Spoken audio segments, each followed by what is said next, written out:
Hello दोस्तों, नमस्ते, प्रणाम। कैसन बानी लो आप लोग? हम तो आशा करते हैं आप लोग बहुत अच्छा होकर लो। आज हम आप लोग के एगो बहुत ही प्यारा सा गारी गीत सुना दें तो आप लोग के कैसन लगी कमेंट करो लो। आई लो गीत सुनी लो।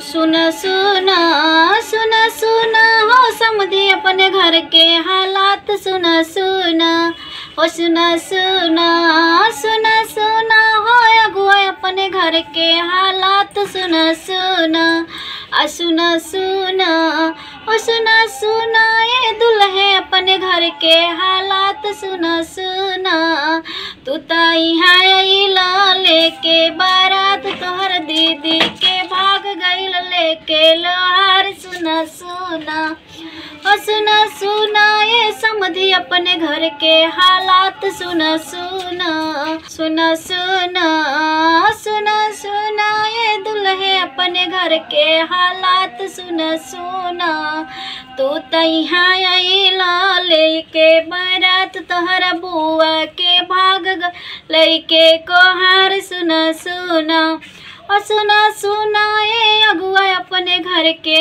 हालात, सुना सुना।